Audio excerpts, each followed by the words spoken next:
bienvenue à Vie de foi. Aujourd'hui, Mathilde et moi, nous recevons Pasteur Dorothée Radja qui nous vient de Paris. Bonjour, Pasteur Dorothée. Bonjour, Pasteur Joël. Bonjour, Pasteur Marty. Ça va bien? Mathilde, ça va très bien, merci. Oui, gloire à Dieu. La présence de Dieu est avec nous. Amen. Et puis, nous allons déclarer le nom de Jésus dans les nations. Donc, là où vous êtes, vous pouvez ressentir la présence de Dieu aussi. Et on va répondre à une question très importante, Pasteur Dorothée. Mais pourquoi on a besoin de vivre, expérimenter la présence de Dieu? Ah, parce que... voilà, vous avez tout entendu. Parce que... La question, elle est là, elle est directe. Oui. C'est vrai que pour cette émission... Donc, je priais, bien sûr, pour préparer cette émission. Et le Seigneur m'a mis 2 passages à cœur dans cette optique de traiter cette question. Pourquoi, finalement? Mais pourquoi entrer dans la présence de Dieu? On pourrait très bien faire plein de choses sans avoir besoin de passer du temps dans la présence de Dieu. Peut-être Dieu pourrait pourvoir, les choses pourraient se faire sans qu'on ait besoin d'avoir ce temps de refill, comme on dit en anglais, sans avoir besoin d'avoir ce temps de mise à part, parce que finalement, on peut dire, ben oui, mais pendant 1 heure, 2 heures, rien ne se passe dans ma journée. Mais la réalité, d'ailleurs, Heidi Baker, qui est venue dans mon église, et qui est une femme de Dieu absolument remarquable, disait qu'elle a tellement de pression et tellement de travail qu'elle ne peut pas faire ce qu'elle est appelée à faire sans passer 3 heures ou 4 heures dans la présence de Dieu tôt le matin. Donc, je me rappelle mon père, une petite anecdote, mon père qui avait passé le bac de philo avait eu une question à l'époque. Et le titre de son examen, en fait, voilà, le questionnaire, c'était « Talleyrand dit à son valet, va doucement, je suis pressé ». C'était l'épreuve de philo. Mais j'ai jamais oublié cette phrase que je trouve tellement intéressante. Talleyrand dit à son valet, donc son serviteur, va doucement, je suis pressé. C'est-à-dire que parfois, quand on est pressé, il faut aller doucement. C'est-à-dire qu'il faut prendre le temps de prendre le temps. Et surtout, il faut donner le temps aux choses qui sont essentielles. Et prendre du temps dans la présence de Dieu n'est pas perdre du temps. C'est gagner du temps. Et si tu es pressé d'atteindre le monde, pressé dans le ministère dans lequel Dieu t'a donné, ben c'est important que tu ailles doucement. C'est ça. Pasteur Dorothée, ça fait penser, il y a peut-être 2 ans maintenant, j'ai eu une vision de la part de Dieu. Ouais. Je l'ai déjà partagé à Vie de foi, mais je vais le dire encore. Je priais et j'ai vu un stop, arrêt. Ici au Québec, on a vraiment des stops et on voit arrêt. Ah oui, d'accord. C'est pas que stop, c'est non, en France, c'est arrêt. écrit stop, mais ici, c'est écrit arrêt. Quand j'ai vu ça, j'ai dit, Seigneur, qu'est-ce que ça veut dire? Dans mon esprit, j'ai entendu le verset « Arrêtez et sachez que je suis Dieu ». Et j'étais avec le staff d'Enseigne-moi, tous les employés, et puis j'ai dit à tout le monde, j'ai dit, bien, je crois que Dieu nous dit qu'on doit s'arrêter, chercher la face de Dieu, tout ça. Mais quand je suis rentré à la maison, le Seigneur m'a dit, cette parole était pour toi. Ah bon? Et puis ce que j'ai fait, j'ai annulé tous mes tournages cette semaine-là. J'ai pris du temps à part, 1 semaine juste à chercher la face de Dieu. Parce que des fois, on est occupé, comme vous dites, on est occupé à servir, on fait des bonnes choses, mais des fois, Dieu nous dit, il faut s'arrêter. Parce que oui, cette chose est bonne, mais là, j'ai du meilleur. J'ai quelque chose de meilleur pour toi. Mais si on ne prend pas le temps, on est tellement occupé, on n'entend pas. Amen. Et puis, j'ai pris une pause. Et puis, Dieu m'a parlé concernant ma vie, concernant notre ministère. Et j'ai fait des changements pour vivre justement des plus belles choses. Et c'est vraiment important ce que vous dites. Il faut s'arrêter, c'est plus productif, en fait. C'est tellement juste. Moi, je veux que cette émission, elle traite la sécheresse. Je veux que cette émission, elle traite vraiment, elle parle des remèdes contre la sécheresse et comment s'en prémunir et comment éviter d'arriver à des situations de breakdown. Oui. Comment on le dit en français? Le burn-out. Burn-out. Où les gens s'épuisent. En fait, j'ai connu un pasteur.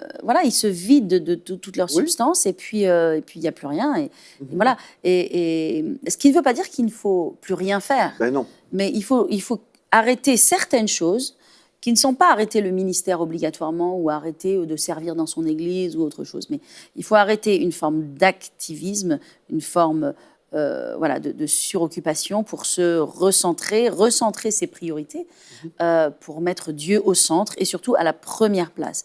Et quand on fait cela, c'est comme ça qu'on va se prémunir, on va se garder, on va rester rempli. C'est ça. Et c'est ce qu'il y a de plus important. Donc oui, effectivement, Dieu dit arrêtez. Il y a des choses, oui, il y a certaines choses qu'il faut arrêter pour se recentrer et que Dieu soit à la première place.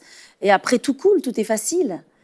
Donc, comme vous dites, Heidi Baker, Heidi Baker dit à prend son beaucoup valet, va doucement, je suis pressée. C'est-à-dire, si je veux vraiment atteindre ma destination, je vais aller doucement et je vais prendre le temps avec Dieu, je vais prendre le temps de chercher sa présence, d'être dans sa présence. Et c'est comme ça que je vais avancer le plus vite, surtout. En fait, mais je pense, j'aime bien cette opposition. On ne fera pas ça, on ne fera pas ce que vous dites là, si on ne comprend pas, en fait, qu'on peut être plus productif aussi en s'arrêtant, en prenant des heures dans la prière. Parce que des gens vont dire, ben je n'ai pas le temps, moi, de prendre 2-3 heures de prière. Mais quand on réalise, en fait, que si je prends ces 2-3 heures de prière par jour, bien, je vais produire plus à long terme. Moi, je me souviens, il y a eu un temps dans ma vie, il y a eu une journée où j'ai prié pendant 8 heures sans vraiment... je ne calculais pas les heures, là, je ne disais pas, bon, première heure, deuxième... Non, c'était pas du tout. Mais j'ai été comme perdu dans la présence de Dieu. Mais après, Dieu a fait des miracles dans l'espace d'une semaine. Il y a des choses qui se sont mises en place. C'était exponentiel, surnaturel. Mais si je n'avais pas passé ces heures-là, je n'aurais pas vécu ces autres choses-là. Donc, je pense que c'est vraiment important qu'on comprenne.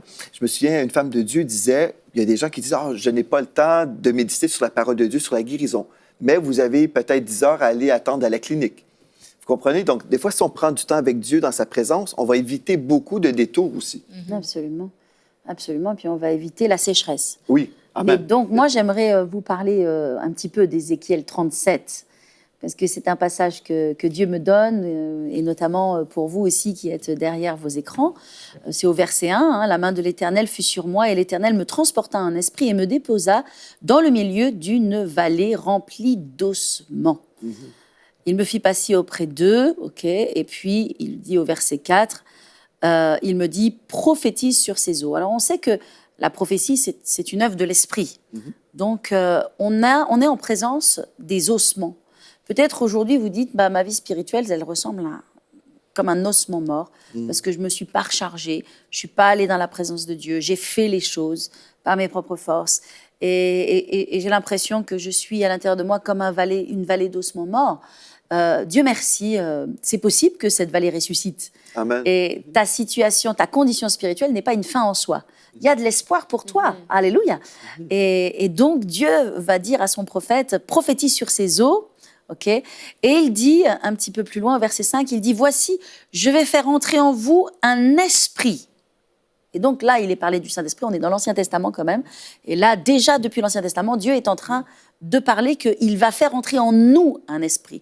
Il va faire entrer en nous, finalement, le Saint-Esprit. Et vous vivrez. Parce que ce qui nous donne la vraie vie, c'est le Saint-Esprit. Et donc, la présence de Dieu. Donc, ce que Dieu veut faire, c'est faire entrer en toi son esprit.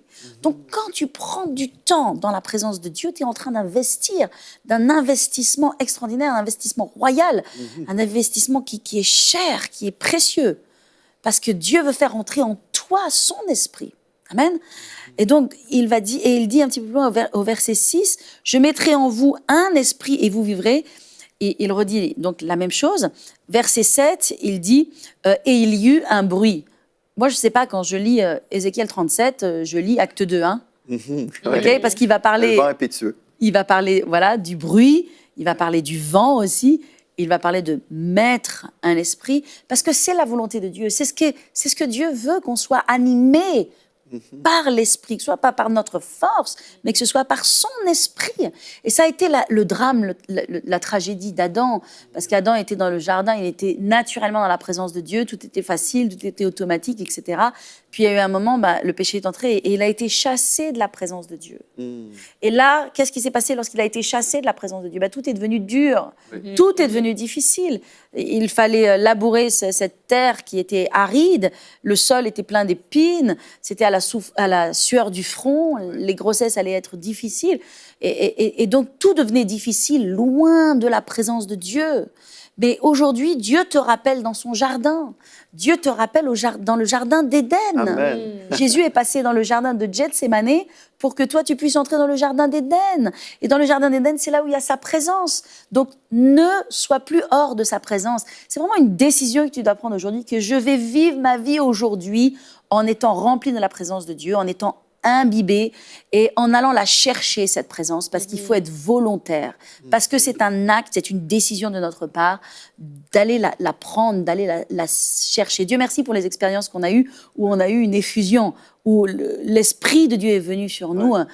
Mais si on regarde, quand on a été touché par l'Esprit de Dieu, en fait, réellement, avant, on avait une soif, on avait une faim, on avait une recherche.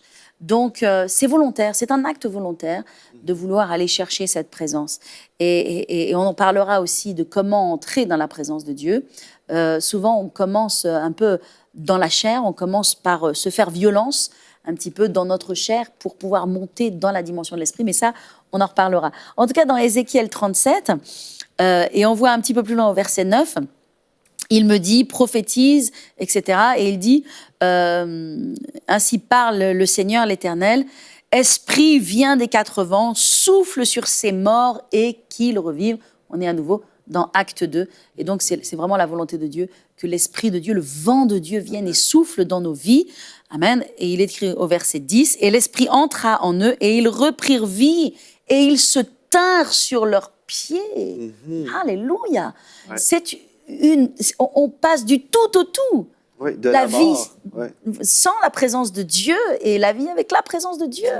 Donc, tous les avantages, on a tous les avantages, les bienfaits d'entrer dans la présence de Dieu. C'est vraiment tout bénef, comme on dit. Donc, ils passent d'une vie où ils sont morts, maintenant, paf, la chair va revenir, le corps, et puis ils se tiennent là, ils se tiennent sur leurs pieds.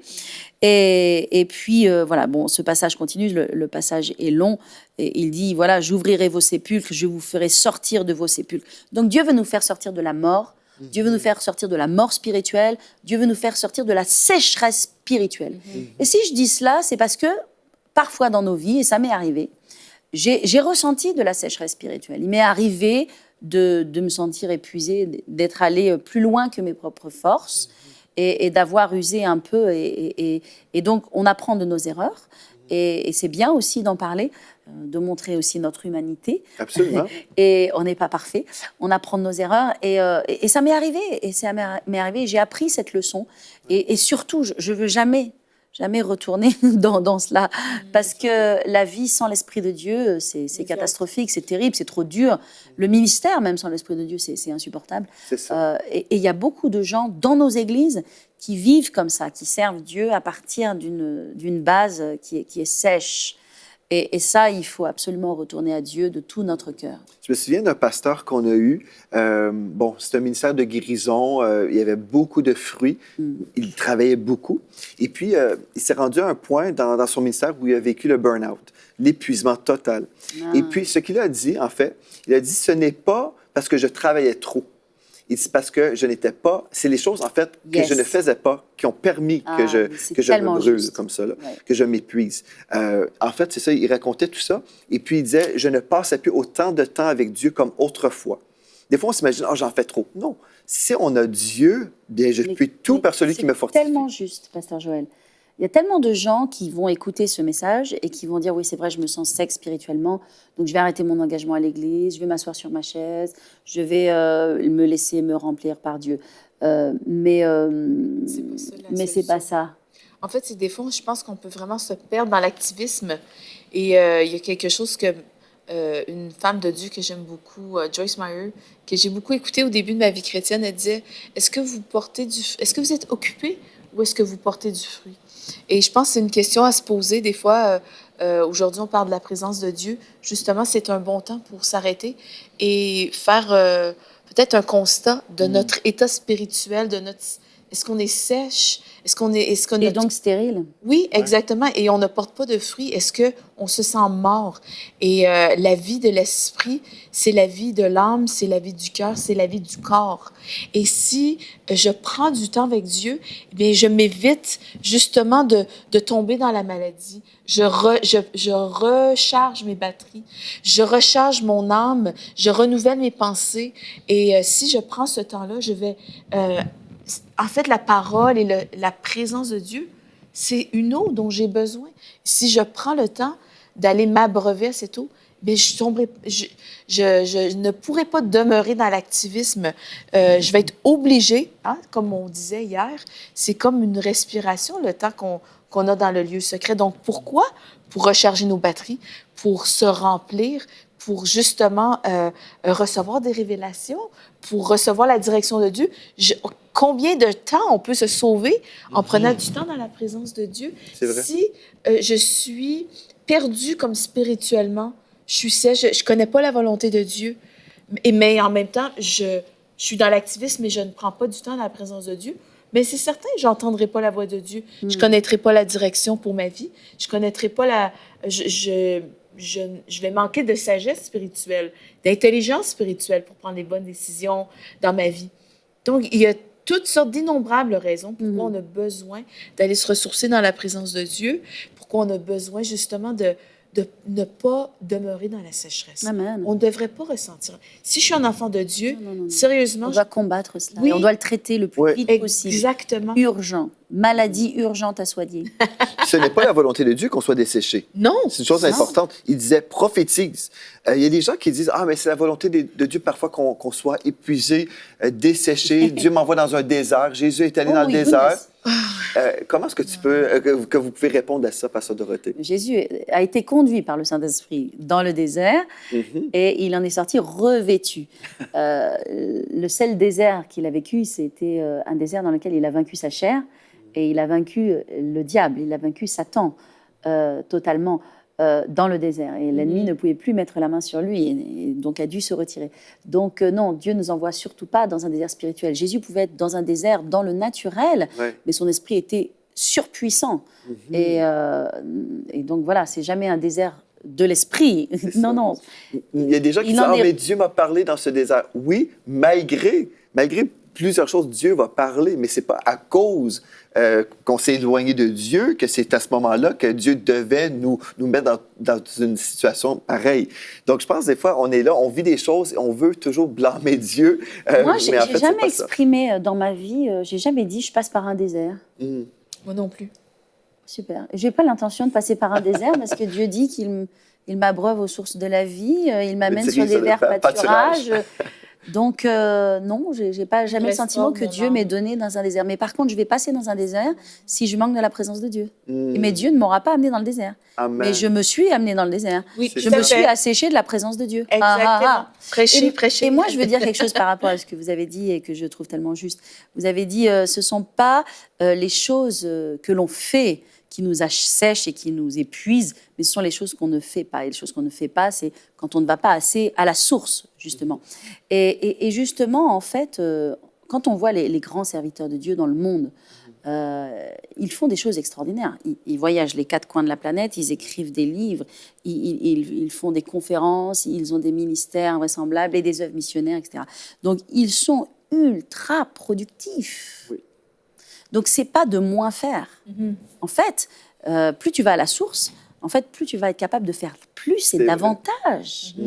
Donc, c'est surtout pas le moins faire, mais c'est le plus de Dieu. Amen. Moins de moi, plus de toi. Et souvent, on y revient. Justement, on va admirer ces personnes-là qui nous semblent des super hommes ou des super femmes. Mais en fait, c'est Dieu qui les qualifie parce que ces gens-là sont remplis. Vont vraiment passer du temps dans la présence de Dieu. Mais aussi, c'est une priorité. Ils accordent une importance supérieure à ne pas délaisser, justement, ces temps-là parce qu'ils connaissent quelle est la valeur. Quelle est la valeur? Je pense que si on reconnaît la valeur de la présence de Dieu, ce qu'elle représente pour nous, mais ce que ça représente pour notre vie, je pense que on va changer les priorités dans notre vie. Absolument, absolument. C'est un réveil personnel, oui, tout à fait. Exactement. Donc, si je sais que dans la présence de Dieu, c'est une valeur inestimable, un poids éternel de gloire, bien, au lieu de courir au centre commercial, peut-être je vais courir dans la présence de Dieu. C'est une dépendance. Exactement. Enfin, plus on entre dans la présence de Dieu, plus on est dépendant. C'est vrai. On est dépendant. Il y a une dépendance, pour ça qu'on peut l'appeler une forme de drogue, et c'est la meilleure drogue qu'on puisse avoir. c'est le Saint-Esprit, c'est la présence de Dieu. On a besoin d'avoir cette addiction. C'est des mots forts, mais c'est des vrais mots, en fait. Que lorsqu'on n'y est pas allé, ça nous manque. Absolument. Et ça, c'est la meilleure chose qui puisse nous arriver, cette dépendance. En fait, c'est la présence de Dieu qui comble. Souvent, les gens vont dire, je ressens un vide, et justement, ils vont essayer de remplir ce vide par toutes sortes de choses, des substances néfastes, Oui, ça peut être des fois le shopping, le magasinage. Ils vont chercher ailleurs. Vont être compulsifs. Ce qu'on ne peut trouver que dans la présence. De compulsion. Mais vraiment, il n'y a que la présence de Dieu qui peut assouvir tous nos besoins, exactement. Une des choses que vous mentionnez dans ce texte, Pasteur Dorothée, dans Ézéchiel 37, on parle de l'Esprit de Dieu. Aujourd'hui, dans la Nouvelle Alliance, nous avons accès vraiment à une vie dans l'Esprit. Moi, j'ai reçu le baptême du Saint-Esprit quand j'avais 10 ans. Et puis, quand j'ai vécu cette expérience, je me souviens, ma sœur était à ma droite, et puis elle a vécu le baptême du Saint-Esprit au même moment. Il y avait un évangéliste qui priait, il a imposé les mains, et puis la présence de Dieu est venue sur elle, sur moi au même moment, et puis là, il a poursuivi. Mais le Saint-Esprit, lui, était présent sur ma vie. En moi, je ressentais vraiment une force surnaturelle, et puis je me suis mis à prier en langue, ce qui a permis que je vive une dimension différente à partir de l'âge de 10 ans. Mais si je ne vis pas cette expérience-là, bien, en fait, moi, je crois qu'on passe à côté d'une richesse spirituelle. Parce que quand on prie en langue, vraiment, au lieu de parler toujours à Dieu selon la raison, on peut s'épuiser aussi juste à parler à Dieu, dire « Oh Seigneur, voici mes besoins ». C'est bien de le faire, on peut. Mais des fois aussi, la parole de Dieu nous dit dans Romains 8, on ne sait pas comment prier. Des fois, on ne sait pas exactement quoi dire, mais le Saint-Esprit qui est en nous, lui, il connaît les choses que je dois exprimer. Donc, avez-vous vécu ce qu'on appelle le baptême du Saint-Esprit? Oui, moi aussi, je pense que je l'ai vécu vers ces âges-là, ou même un peu plus tôt, puisque j'ai donné ma vie à Jésus, j'avais 7 ans. Wow. C'était vraiment... et c'est pour ça que c'est vrai qu'il faut respecter les enfants dans leur choix de Dieu, même très tôt, parce qu'ils sont très sérieux. Et c'était très sérieux à l'âge de 7 ans lorsque j'ai donné ma vie à Jésus. Et les enfants sont très sensibles à la présence de Dieu. Absolument. Et ça, c'est extraordinaire. Et donc, moi, je suis allée dans ma chambre à un moment donné, et j'ai mis mes genoux à terre, j'ai fermé la porte à clé. J'avais un verrou dans ma chambre. J'ai fermé ma porte à clé, j'ai mis mes genoux à terre et mes coudes sur mon lit. Et j'ai fait cette prière. Et à 7 ans, j'ai été sauvée. Et quelques temps après, ma mère m'a pris avec elle. Et je me rappelle, j'étais sur son lit aussi. On était à genoux par terre, toutes les deux. Et elle prie en langue. Et puis voilà. Et elle m'a permis d'être remplie du Saint-Esprit, baptisée du Saint-Esprit. Et après cela, j'ai eu beaucoup de visions, beaucoup de paroles. J'ai eu une expérience avec le ciel. Plus tard, j'ai eu une expérience avec l'enfer. Et donc, voilà, le Saint-Esprit nous permet de voir dans l'esprit et d'avoir les dons spirituels et donc de passer dans la vie surnaturelle. Wow! Amen. Mais c'est merveilleux. Donc, Dieu veut certainement aussi donner à tous les téléspectateurs cette expérience. Absolument. Donc, ce n'est pas réservé juste aux pasteurs. Là. Non. Et on va s'assurer que tout le monde l'ait. Oui, absolument. Parce que ça, c'est une chose... Moi, je sais qu'il y a des personnes qui sont arrivées à l'Église parmi nous, par exemple. Ils disent souvent, le témoignage, quand on se sent desséché, c'est parce qu'on n'a pas vécu l'expérience du baptême de l'Esprit. Oui. Et c'est vraiment quelque chose qui est disponible pour Alléluia. vous. Si vous êtes un enfant de Dieu, vous avez fait de Jésus le Seigneur de votre vie. En fait, là, Dieu veut vraiment être déversé sur vous. En fait, le Saint-Esprit est déjà en nous quand nous sommes sauvés. Nous avons le Saint-Esprit en nous, mais quand on reçoit la plénitude du Saint-Esprit, c'est qu'on permet à l'Esprit de Dieu de se promener partout dans notre maison. Il vient sur nous, mais il nous donne un langage surnaturel. Et vraiment, c'est là, quand je prie en langue, que mon esprit est bâti. La Bible dit qu'on est édifié. On édifie l'homme intérieur parce qu'en fait, nous sommes un esprit, nous habitons un corps et nous possédons notre âme. Et à cause de ça, on peut choisir de se bâtir spirituellement tous les jours. Et quand nous sommes bâtis, bien, on ne se sent pas desséché, n'est-ce pas? Donc, c'est tellement important. Et j'ai fait des enseignements, en fait, justement, sur le sujet. Aujourd'hui, on n'a pas le temps de faire une étude approfondie sur le baptême de l'Esprit, mais vous pouvez aller sur le site emctv.com et rechercher l'enseignement « Le puissant baptême de l'Esprit ». Et puis, je crois que vous pourrez vraiment découvrir des choses importantes parce que c'est une dimension de la vie spirituelle. Si on veut vivre la présence de Dieu, on doit s'ouvrir, n'est-ce pas, à ce langage spirituel que Dieu veut nous donner pour qu'on vive non seulement juste des prières intellectuelles qu'on peut comprendre, mais aussi des prières spirituelles qu'on ne comprend pas. Il y a des gens même qui disent « Ah, mais si on prie en langue et si on ne comprend pas, à quoi bon? » Ah, mais l'apôtre Paul n'a jamais dit, puisque mon intelligence demeure stérile, ça ne donne rien. Et au contraire, il dit non, mais je vais prier avec mon esprit, je vais chanter avec mon esprit, je vais prier avec mon intelligence, je vais aussi chanter avec mon intelligence. Ouais. Donc, je vais chanter en français ou en anglais, et puis je vais aussi prier en langue. Donc, cette dimension-là, moi, je veux vous encourager à faire une recherche sur le site emctv.com et puis vraiment vous équiper avec cette connaissance qui peut littéralement changer toute votre vie spirituelle. Et vraiment, on dit merci Seigneur pour ce site web merveilleux. On aimerait vous inviter en fait à visiter le site web emctv.com/8000. En fait, nous sommes dans une campagne de dons, un temps où on est vraiment dans la foi. Tous ceux qui sont ici à EMCI et tous nos partenaires dans la francophonie, nous sommes dans la foi pour 8000 nouveaux partenaires parce que nous croyons que EMCI rentre dans une nouvelle saison spirituelle, une saison où on va faire des campagnes, des réunions, en fait, les conférences EMCI. On va également avoir l'Académie EMCI, une formation biblique qu'on va offrir tout à fait gratuitement. Et aussi, on est en train de préparer des nouveaux studios de télévision, des studios qui seront encore plus beaux. Et on va avoir également plus de personnel pour la multiplication des émissions. Donc, si vous croyez dans ce ministère francophone, vous croyez que le nom de Jésus a besoin d'être proclamé dans les nations, on veut vous encourager aujourd'hui. Visitez-nous sur le site web emctv.com/8000 et puis vous pouvez répondre à l'appel de Dieu aujourd'hui et devenir l'un des partenaires de ce ministère qui va de gloire en gloire. Aujourd'hui, on peut atteindre un potentiel de 23 millions de téléspectateurs. Alléluia. Donc, Dieu est en train de faire quelque chose dans le monde francophone. De plus en plus de personnes découvrent que Jésus sauve, guérit, et que la présence de Dieu, ce n'est pas simplement quelque chose qu'on peut lire dans la Bible. Oui, Dieu est là, mais on peut l'expérimenter aujourd'hui. En terminant cette émission, Pasteur Dorothée, peut-être vous aimeriez donner une parole d'encouragement aux personnes qui ont soif en ce moment, qui disent « J'ai compris que c'est important, que la présence de Dieu est importante, mais aujourd'hui, qu'est-ce que je dois faire là, pour entrer dans ce plus? » Amen. Bon, on peut prier peut-être. Allons-y. On peut prier pour nos amis qui sont derrière leurs écrans et qui veulent recevoir plus de Dieu. Et je crois qu'effectivement, il y a le baptême. Le baptême, ça veut dire immersion. Et lorsque le Saint-Esprit est descendu, il y a eu une effusion. Dieu vous donnait l'immersion et l'effusion, c'est-à-dire cette plénitude. Alléluia. Alors Seigneur, nous sommes ensemble, nous sommes un, nous sommes unis dans l'Esprit, Seigneur. Non seulement ensemble sur ce plateau, mais encore avec nos amis qui sont derrière leurs écrans, Seigneur, où qu'ils soient, de quelque partie du monde. Seigneur, je prie au nom de Jésus. Et Seigneur, je libère maintenant ton esprit sur toute personne qui a soif, sur toute personne qui a faim, sur toute personne qui dit, Seigneur, plus de toi, moins de moi. Sur toute personne qui dit, Seigneur, je veux recevoir.